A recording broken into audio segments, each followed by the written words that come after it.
Fire like 6 months ago at another club and said, this is the kind of talent we need to have here. Ladies and gentlemen, show your love, your support, and welcome Sarah Heggan.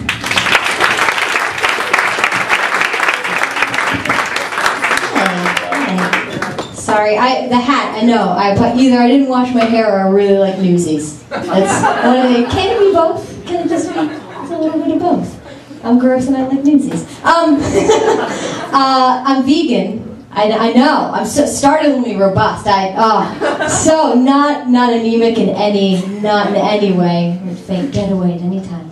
But I'm vegan. That just means I don't eat meat. Not gonna eat an egg. Not so much dairy. That's it. I like it. It's fairly limiting. It can be. You don't, as a vegan, I don't get to do much hunting.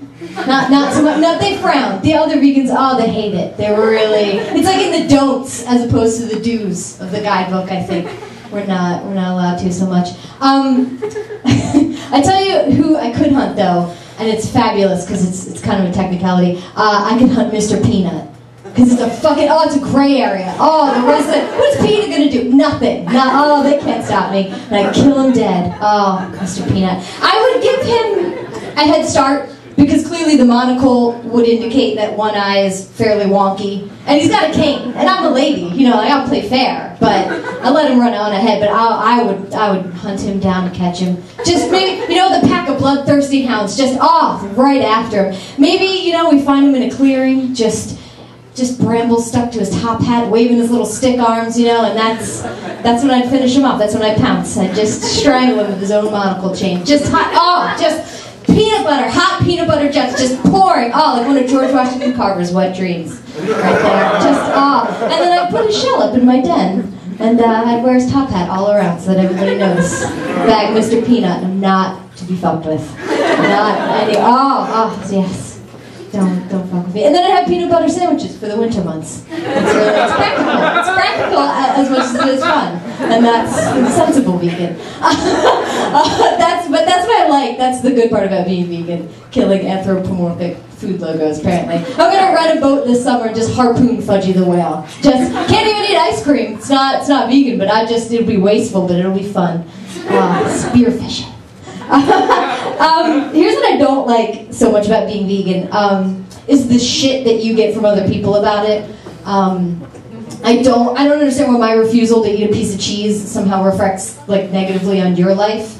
It's like I'm not making a judgment call. I want to eat what I want to eat. You eat what you want. Let's leave it at that. I used to work at this job where we had to sit cafeteria style. Naturally, it's the best setting for perfect strangers that pretty much hate each other but have to work side by side. This cafeteria setting. And I would inevitably if I chose the wrong time, I would get stuck with this horrible woman who made it just her life's work to tease me. Anything I brought in, it made it just a complete and utter point to tease me. And this is someone who bought sandwiches at the 7-Eleven. So I'm not, she really, it's bad. It's not where you get a sandwich from. It's It's from Tedeschi's is where you get your sandwiches from.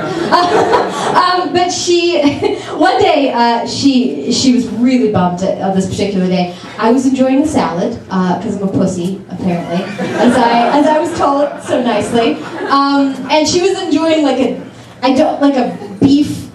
it Hot Pockets, are they gray? Now, it was congealed before it had ever even been heated up. It was a gray, a lean cuisine meat lump. I don't know if Arby's makes a roast beef pizza, but and then she let it sit in the sun for a while. But she's enjoying it. I'm enjoying my lettuce, and that should have been the end of it.